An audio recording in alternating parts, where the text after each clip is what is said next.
Assalamu alaikum students, a very good morning to you all. I hope you all are fine and doing great. Yesterday you studied directly acting cholinergic agonist and today we'll be discussing indirectly acting cholinergic agonists. Let's check out today's learning objectives first. I want you to keep your notebook and pen by your side so that you can write down the important points being told during the lecture, as we cannot write each and everything on the slides, so you should note down whatever is important. Okay. So by the end of today's lecture, you should be able to classify the indirectly acting cholinomimetics, write down their mechanism of action, clinical indications, toxicity or adverse effects, treatment of myasthenia gravis, and treatment of Alzheimer's disease.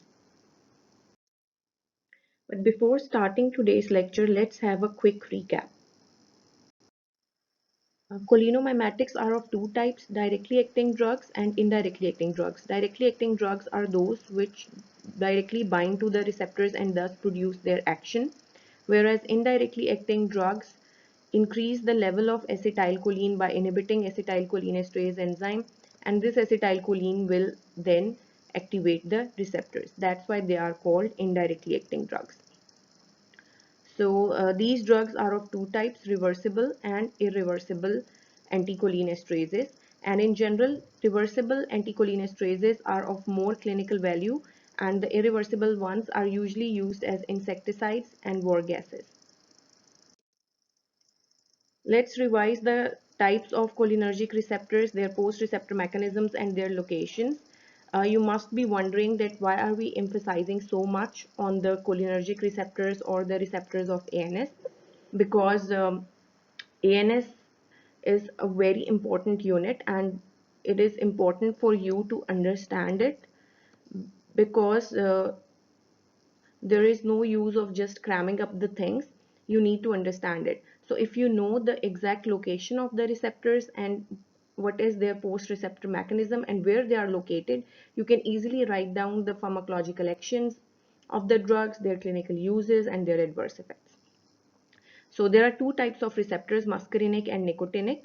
Muscarinic receptors are of five types, and all the muscarinic receptors with odd numbers, they are GQ coupled, like M1, M3, M5, they are GQ coupled, and the muscarinic receptors with even numbers like M2 and M4 are GI coupled. So you know that if a receptor is GQ coupled, what it will do, it will increase the IP3 and DAG, and IP3 then increases the intracellular calcium, which will cause the contraction of the smooth muscles, and DAG will increase the secretions, and GI decreases the cyclic AMP. The nicotinic receptors are of two types, NM and NN. NM are present at the neuromuscular junctions, that's why they are called NM, and NN are present in the autonomic ganglia. And these are ligand gated ion channels, and they open the sodium potassium channels. Let's check out the location of the cholinergic receptors quickly. As discussed earlier, NM receptors are present in the neuromuscular junction and NN receptors are present in the autonomic ganglia. M1 receptors are present basically in the CNS neurons and in the gastric glands. They are present in the parietal cells, so they will secrete HCl. And M2 receptors are mainly present in the heart, in the SA node, AV node, atria, and few receptors are present in the ventricles, and they're also present in the CNS neurons. The important thing is that the M1 receptors are also present in presynaptic sites, M1 and M2 receptors, where they act as autoreceptors and heteroreceptors. M3 receptors are present in the exocrine glands, in the smooth muscles and endothelium. Thus, they will produce the contraction of the smooth muscle and they will increase the secretion of the glands. And M4 and M5 receptors are basically present in the CNS neurons, and M5 receptors are also present in the vascular endothelium of the cerebral vessels. Clear? So cholinomimetics basically affect GIT, genitourinary system, and glands. They increase secretion of all the glands. They increase lacrimation, salivation, sweating. They increase the secretion of the bronchial glands, of gastric glands, and they cause contraction of the detrusor muscle, and they thus help in voiding of urine. And they also increase the peristalsis. They increase the contraction of the intestines and also the gastric secretions and other secretions of GIT like salivation. Clear? But indirectly acting drugs have major action on the neuromuscular junction, motor end plate. Now coming to today's topic, indirectly acting cholinomimetics are the drugs that amplify the effects of endogenous acetylcholine by inhibiting acetylcholinesterase and thus protect acetylcholine from hydrolysis. They also inhibit the butyl cholinesterase, which is also known as pseudocholinesterase. Therefore, in general, they are also known as anticholinesterases or cholinesterase inhibitors, as they are inhibiting both acetylcholinesterase and pseudocholinesterase. So you can get a question about indirectly acting cholinomimetics, or the examiner can ask, write down the uses or anything about anticholinesterases, cholinesterase inhibitors, so they all are the same. So this is the diagram of the synthesis, storage and release of the acetylcholine, and if you remember, the acetylcholine which was present in the synapse, it is rapidly degraded by acetylcholinesterase into acetate and choline. So if we want to enhance or amplify the action of acetylcholine, we need to give a drug which will inhibit this enzyme which is degrading it. See? So what is happening at the synapse, that the acetylcholine is broken down into acetate and choline, and these drugs, edrophonium, neostigmine, physostigmine, leukothiophate, they are anticholinesterases, and that's why they are called indirectly acting cholinomimetics. Acetylcholinesterase inhibitors cause acetylcholine to accumulate in the vicinity of cholinergic nerve terminals and thus are potentially capable of producing effects of excessive stimulation of cholinergic receptors throughout the central and peripheral nervous system. So they will affect the muscarinic receptors, nicotinic receptors, neuromuscular junction, and also the cholinergic receptors of CNS.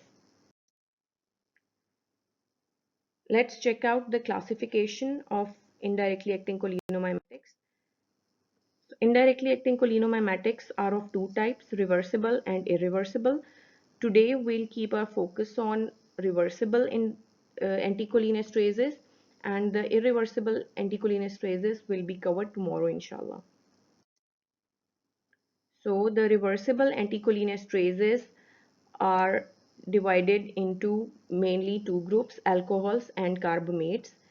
Alcohol is edrophonium and carbamates are neostigmine, physostigmine, pyridostigmine, rivastigmine and ambinonium. These are carbamic acid esters, and other drugs are tecrine, donepezil and galantamine. These are non-covalent anticholinesterases, and carbamates are the covalent anticholinesterases because they form a covalent bond with the acetylcholinesterase. And these are the carbamate insecticides, carbaryl, propoxur and aldicarb. You need to memorize it because you get a question on classification of these drugs. Clear? So basically anticholinesterases are of three types: alcohols, carbamates, and the third one are organophosphates, and you will be covering organophosphates tomorrow. So today we'll keep our focus on edrophonium, which is a quaternary alcohol, and on carbamates. You don't need to practice their structures. The structures won't be asked in exams, but you must know some things about their structure, like you know that neostigmine, pyridostigmine and physostigmine are carbamic acid esters, right? So you can see that neostigmine, pyridostigmine and physostigmine, they are esters and they are composed of carbamic acid, but neostigmine and pyridostigmine, they also have a phenol bearing a quaternary ammonium group, and you can see a positive charge on this group, which means that these drugs are water soluble and they will not cross the blood brain barrier, so their absorption from the skin, lungs and conjunctiva will be poor and they will be poorly distributed to the CNS. Whereas physostigmine, it is a tertiary amine, it is not having a charge, it is lipid soluble, it crosses the blood brain barrier, it is distributed into the CNS, and its absorption from different sites is really good and it can be used topically. Same is the case with carbaryl. That's why it is used as insecticide, because it will be absorbed into the insect and it will reach into its CNS and will produce its effects. And adrophonium is a quaternary alcohol and it also cannot cross the blood-brain barrier. As these are indirectly acting drugs, they are increasing the concentration of acetylcholine, and acetylcholine acts on both muscarinic and nicotinic receptors. So all these drugs will act on both muscarinic and nicotinic receptors. Something about their pharmacokinetics is important to remember, like adrophonium is an alcohol, it is a quaternary amine, thus it has poor lipid solubility, it is not active orally, and it has a very short duration of action of 5 to 15 minutes. The duration of action of these drugs is really important to remember. And whereas neostigmine is a carbamate, it is quaternary compound, that's why it is having poor lipid solubility. It is orally active, but the oral dose is much greater than the parenteral dose, and its duration of action is 30 minutes to 2 hours or more. It can be up to 4 hours. And these three drugs are carbamates. And pyridostigmine is also quaternary amine, but it has a longer duration of action than neostigmine, around 4 to 8 hours. And physostigmine is a tertiary amine. It has good lipid solubility. It is orally active. It can also be used topically, and its duration of action is 30 minutes to 2 hours, like neostigmine. So adrophonium is very short acting. Neostigmine, physostigmine, and pyridostigmine have a medium duration of action. And the long acting drugs are the organophosphates, which will be discussed tomorrow.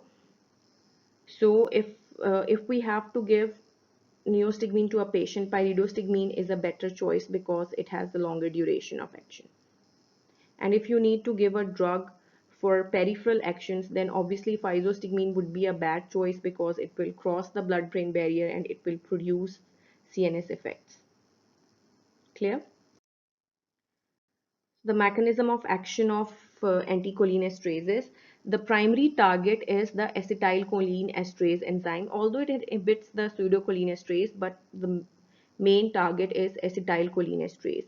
And it is an extremely active enzyme, as one molecule of acetylcholinesterase can hydrolyze 6 into 10 raised to power 5 acetylcholine molecules per minute.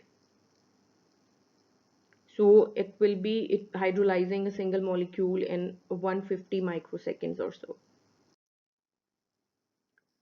So these drugs, the anticholinesterases, indirectly provide a cholinergic action by preventing the degradation of acetylcholine and thus increase the concentration and duration of acetylcholine at its receptors. And we all know that the duration of action of acetylcholine is in milliseconds. So if we'll give these drugs, they will inhibit the enzyme, they will inhibit the degradation of acetylcholine, and it will persist in the synapse for a longer period of time. As acetylcholinesterase reacts with enzyme in the same way as acetylcholine, it is important to understand the two-step hydrolysis process of acetylcholine. In the first step, acetylcholine binds with acetylcholinesterase and the enzyme gets acetylated and choline is split off. And in the second step, the covalent acetyl enzyme bond is split with the addition of water, which is hydrolysis.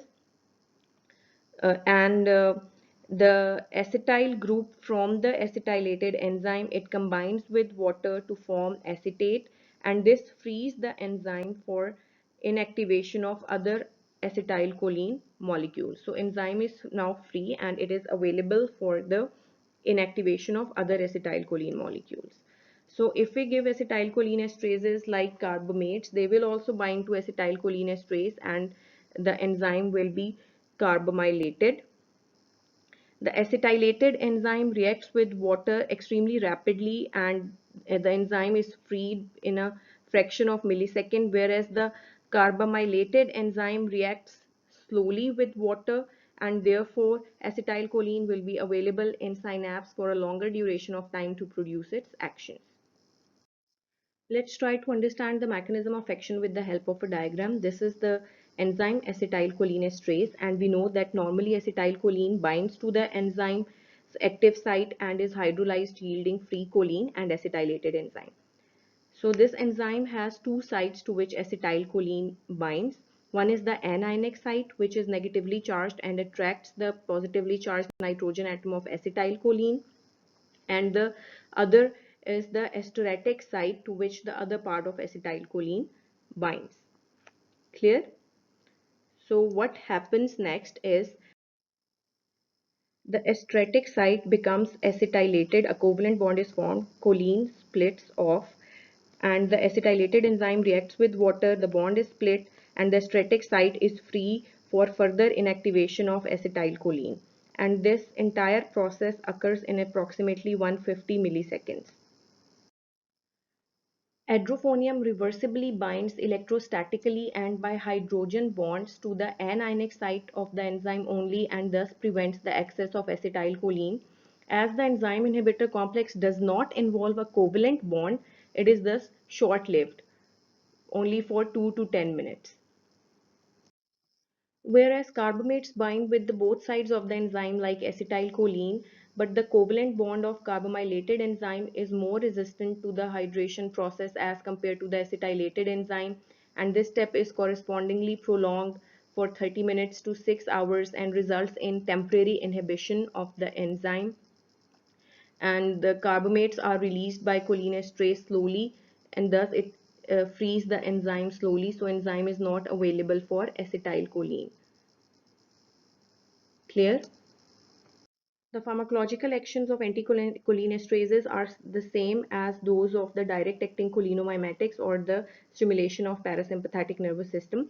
So in CNS they produce alertness, and at high concentration they can produce generalized convulsions followed by coma and respiratory arrest. So only the lipid soluble cholinesterase inhibitors, they will cross the blood brain barrier and they will produce these effects. And as the anticholinesterases activate both sympathetic and parasympathetic ganglia, so in heart the effects of parasympathetic ganglia predominate. There will be negative chronotropic, negative inotropic, and negative dromotropic effects. Negative chronotropic means there will be decrease in heart rate, there will be bradycardia. Negative inotropic means there will be decrease in the force of contraction, and negative dromotropic effect means there will be decrease in the conduction velocity. So therefore, there will be a decrease in cardiac output. Whereas at higher doses, they decrease the blood pressure, which is due to their effect on the medullary vasomotor center. See, but they are not having any action on the vascular endothelium. If you recall, vascular endothelium receives no parasympathetic innervation. There were muscarinic receptors present on the endothelium, but it was not innervated. So as it is just increasing the level of acetylcholine, and acetylcholine will produce its effects in the organs which are innervated by the parasympathetic system. So it will not produce vasodilation by releasing EDRF as the directly acting cholinomimetics were doing. So this is a difference between indirectly and directly acting, that they are not acting on the blood vessels or the endothelium of the blood vessels. And at the neuromuscular junction, of course, their main effect is at the neuromuscular junction. The therapeutic doses will increase the strength of contraction as it is intensifying the action of physiologically released acetylcholine by prolonging its duration of action. At higher doses, it will produce muscle twitching or fasciculations, and at much higher doses, there will be a depolarizing blockade. As you know that for the conduction of impulse, it is important that the depolarization should be followed by repolarization. If there will be a constant depolarization, it will end up in a depolarizing blockade, producing muscle paralysis. In eye, it produces miosis, cyclospasm, decreases intraocular pressure, and increases lacrimation. It produces bronchoconstriction and increases the bronchial secretions, enhances the gastric and intestinal contraction and increases gastric acid secretion, and it also causes the contraction of detrusor muscle. So all the effects are the same as those of the direct acting cholinomimetics. So if you know the actions of the parasympathetic nervous system, you can write down the actions of the drugs as well. Therapeutic uses of anticholinesterases are very important and they often come in exam. First are the ophthalmological conditions in which these drugs can be used, and we are discussing just the reversible anticholinesterases. The first one is glaucoma. As we just saw that these drugs, they decrease intraocular pressure, so they are used in the treatment of glaucoma because they facilitate the drainage of aqueous humor. Physostigmine is used for treating glaucoma. We cannot use neostigmine or pyridostigmine because their absorption was really poor. And they're also used to break adhesions between cornea and iris or between iris and lens by alternating their use with the mydriatic. So physostigmine is used for the ophthalmological conditions. The second most important use is myasthenia gravis, which is an autoimmune disease caused by antibodies to the nicotinic receptors at the neuromuscular junction. And anticholinesterases, they are used for diagnosis of myasthenia gravis as well as for differentiating between cholinergic and myasthenic crisis. And for this purpose, we use adrophonium as it is short acting. And for treatment of myasthenia gravis, we use pyridostigmine, neostigmine, and ambinonium. These are the carbamates which are used for the treatment of myasthenia gravis. We do not use physostigmine as it crosses the blood-brain barrier and it will produce the CNS side effects. We will discuss myasthenia gravis in detail after a short bit. These drugs are also used for the reversal of neuromuscular blockade, which is produced by the competitive neuromuscular blocking agents. And for that purpose, we use neostigmine. Neostigmine is also used for post-op urinary retention and paralytic ileus. It is also used for postpartum urinary retention. And before giving a drug for this purpose, we must make sure that there is no mechanical obstruction to the outflow. Otherwise, the drug may exacerbate the problem and it can cause perforation as a result of increased pressure. So it is important to make sure that there is no mechanical obstruction. Only then we can use neostigmine for post-op urinary retention and paralytic ileus. And they can be used in the treatment of atropine intoxication or overdosage or poisoning with tricyclic antidepressants and antipsychotic drugs, as these drugs also have antimuscarinic actions. So physostigmine is used to reverse their effects because they also act like atropine. It also acts centrally and it produces the central antimuscarinic effects. That's why we need to use a drug which can cross the blood-brain barrier. Adrophonium was used for the treatment of paroxysmal supraventricular tachycardia, but nowadays this drug is not used for this purpose, but still you should know that it was used in the older days for the treatment of paroxysmal supraventricular tachycardia, and now its use has been replaced by adenosine and the calcium channel blockers. It is also used for the preventive therapy for cholinesterase inhibitors used as chemical warfare agents, and pyridostigmine is used for this purpose. So if there is an anticipation that there would be a chemical warfare and organophosphate will be used in that, then it can be given prophylactically to the soldiers and the civilians of that area. And pyridostigmine with atropine is given for that purpose. These drugs are also given for the treatment of Alzheimer's disease, and it can be given to treat the cobra bite. Neostigmine is given for the treatment of cobra bite. Obviously, the mainstay of treatment would be the antivenom, but neostigmine can also be used. The cholinergic drugs used to treat Alzheimer's are often asked in exam. They can be asked in your written exam. They can be asked in Viva. So you need to memorize the name of all these four drugs. As you know that in Alzheimer's disease there is dementia, which is the main symptom, and the patients, they are having a deficiency of cholinergic neurons in the CNS. These drugs, they do not cure Alzheimer's, but they delay the progression of Alzheimer's disease, and they also slow the decline in cognitive function and behavioral manifestations. So these drugs are tacrine, donepezil, galantamine, and rivastigmine.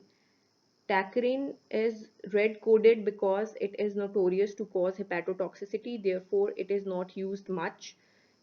But these drugs, donepezil, galantamine, and rivastigmine, they are used a lot for the treatment of Alzheimer's disease, to treat the symptoms of Alzheimer's disease. Clear? There are also non-medicinal uses of anticholinesterases. They can be used as insecticides like carbaryl, propoxur, and aldicarb. They are used as garden insecticides. So let's revise the therapeutic uses of anticholinesterases. They are used in the treatment of glaucoma. They are used to break adhesions, and fibrostigmine is used for these purposes. They are used in the treatment of myasthenia gravis. Pyridostigmine and neostigmine are the main drugs for myasthenia gravis. They're also used for the reversal of neuromuscular blockade. They are used in the treatment of Alzheimer's disease, for post-op urinary retention, paralytic ileus, for treating antimuscarinic intoxication, paroxysmal supraventricular tachycardia, cobra bite, and prevention of chemical warfare. You can get a question to enumerate the therapeutic uses of anticholinesterases, or you can also get a question to write down the uses of the drugs and also give an example of a drug with each use, that which drug is used for which purpose. Let's discuss myasthenia gravis in detail now. Myasthenia gravis is an autoimmune disease in which antibodies are produced against the nicotinic receptors at the neuromuscular junction and severely impair the synaptic transmission. The antibodies reduce nicotinic receptor function by cross-linking the receptors. This is a process that stimulates their internalization and degradation, or by causing the lysis of postsynaptic membrane, or by binding to the nicotinic receptor and inhibiting its function. So when we give the anticholinesterases, what happens, that receptors over a greater cross-sectional area of the end plate, they are exposed to concentrations of acetylcholine that are sufficient enough for channel opening and production of a postsynaptic end plate potential. Clear?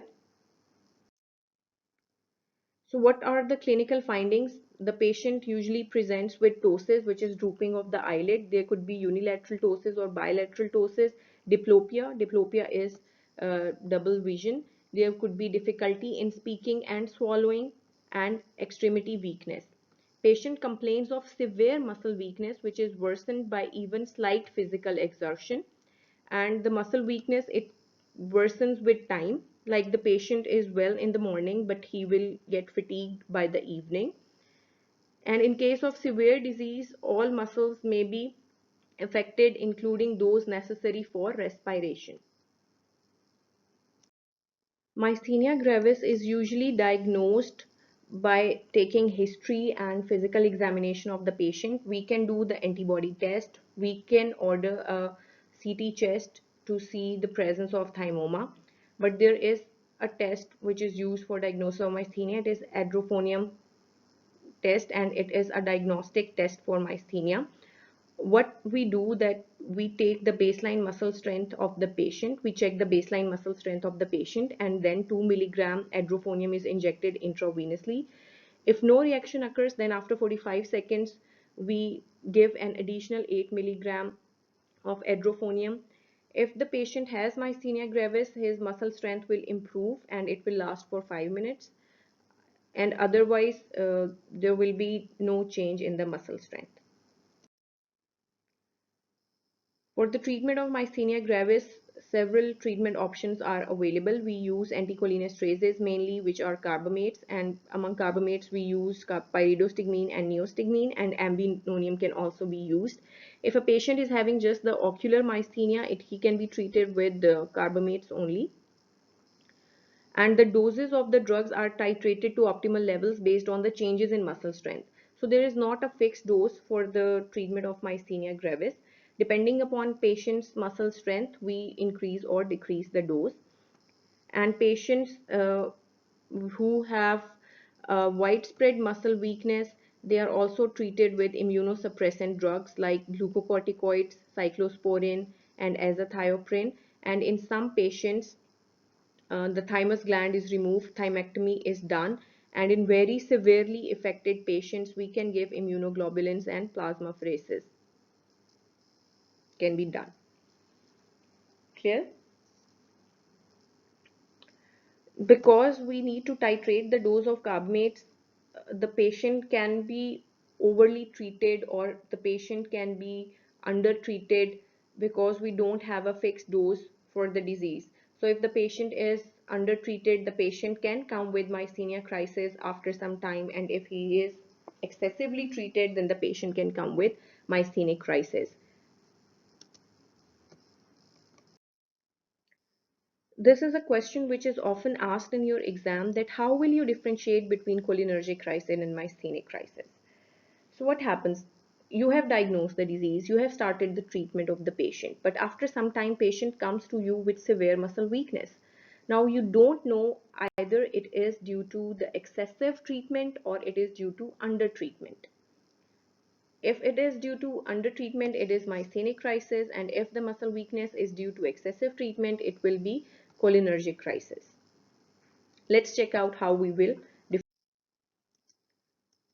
Cholinergic crisis is the condition of muscle weakness resulting from overdose of an anticholinesterase, which causes persistent depolarization of motor end plate, resulting in muscular weakness. So this is a paradoxical weakness due to depolarizing neuromuscular blockade, and it is due to excessive treatment with anticholinesterases, and the patient will also be showing the signs of increased muscarinic stimulation like salivation, bradycardia, abdominal cramps, diarrhea, meiosis. Myasthenic crisis is a condition of muscle weakness which is due to insufficient dose of anticholinesterase drug. So how we can differentiate the two conditions? Adrophonium is used to differentiate the two conditions. 1 to 2 milligram of adrophonium is given IV with the facilities of respiratory resuscitation. So in case the patient goes into respiratory failure, we must have the facility for resuscitating the patient. So after giving adrophonium, if there is improvement in muscle strength, it indicates myasthenic crisis, and worsening of condition indicates cholinergic crisis. So clear?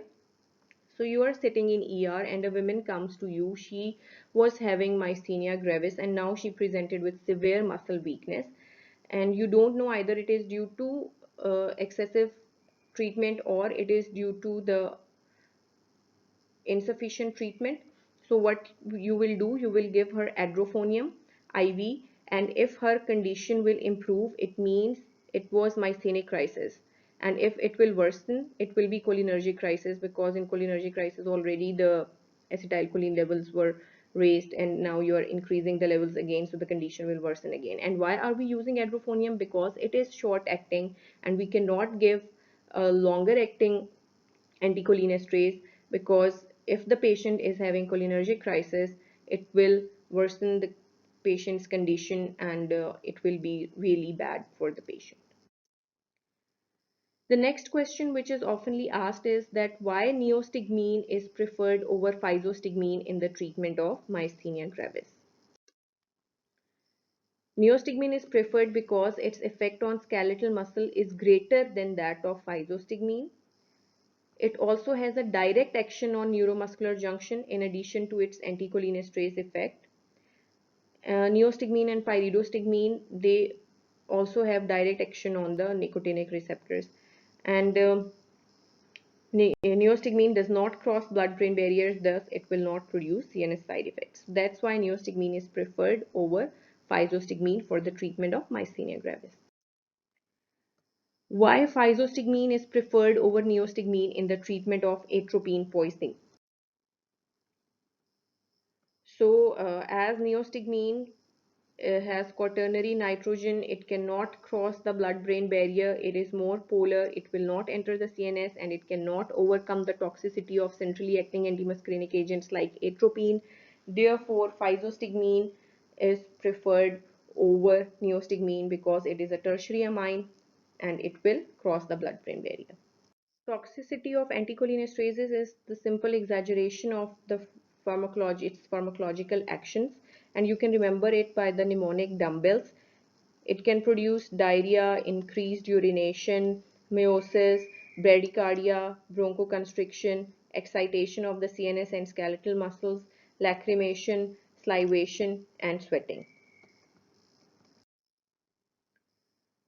A few words about physostigmine. Physostigmine is an alkaloid, and neostigmine and pyridostigmine are synthetic drugs. It is an alkaloid which is obtained from the calabar or ordeal bean, the dried ripe seed of Physostigma venosum. This is the plant Physostigma venosum, and its beans are calabar beans from which we get physostigmine. And the Calabar bean was once used by the native tribes of West Africa as an ordeal poison in trials for witchcraft, in which guilt was judged by death from the poison and innocence by survival after ingestion of a bean. So a pure alkaloid was isolated from this Calabar bean in 1864, and the first therapeutic use of drug was back in 1877 for the treatment of glaucoma. Let's summarize whatever we did till now. The indirectly acting cholinergic drugs are also known as anticholinesterases or cholinesterase inhibitors because they inhibit the action of acetylcholinesterase and increase the duration of action and availability of acetylcholine, the endogenous acetylcholine, which will then produce its actions. The pharmacological actions are the same as are of the stimulation of the parasympathetic nervous system, and they produce their effects on the muscarinic receptors, nicotinic receptors, neuromuscular junctions, and the muscarinic receptors of the CNS. They are classified into alcohols, which is edrophonium and carbamates, physostigmine, pyridostigmine, neostigmine, and rivastigmine, and there are other drugs which are used in the treatment of Alzheimer's. And then their clinical uses, and you can also be asked to write down the therapeutic classification. So if you get a question about their clinical uses or therapeutic classification, this is the slide which you can write in that, right? So for glaucoma and other ophthalmological indications, we use physostigmine. For paralytic ileus atonia of the urinary bladder, we use neostigmine. For the diagnosis of myasthenia and for differentiating between myasthenic crisis and cholinergic crisis, we use edrophonium, and for the treatment of myasthenia gravis, we use neostigmine, pyridostigmine, ambinonium. For Alzheimer's disease, we use tacrine, donepezil, galantamine, and rivastigmine. And physostigmine is also used for antimuscarinic intoxication. Edrophonium is used for paroxysmal supraventricular tachycardia. Neostigmine is used for the reversal of neuromuscular blockade, and physostigmine and pyridostigmine is used for prevention of nerve gas attack. Now is the quiz time. I want you to write down the MCQ numbers and the correct answer and submit it in your WhatsApp group for attendance.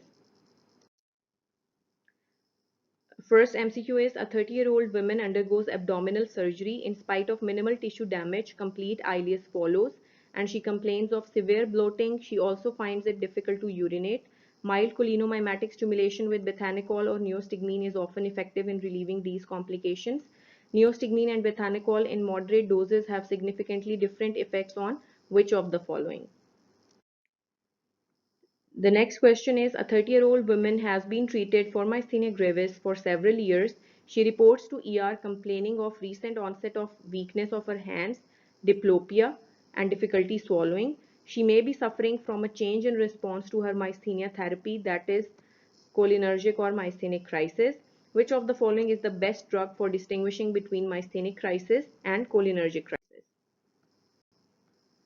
A 3-year-old child is admitted after taking a drug from her parents' medicine cabinet. The signs suggest that the drug is an indirectly acting cholinomimetic with little or no CNS effect and a duration of action of about 2 to 4 hours.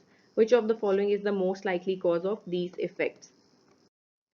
Well, that's all for today. I hope you have understood the topic. If you have any query, you can ask me in your WhatsApp group and I'll get back to you as soon as possible. Take care of yourselves. Stay home. Stay safe. Allah Hafiz.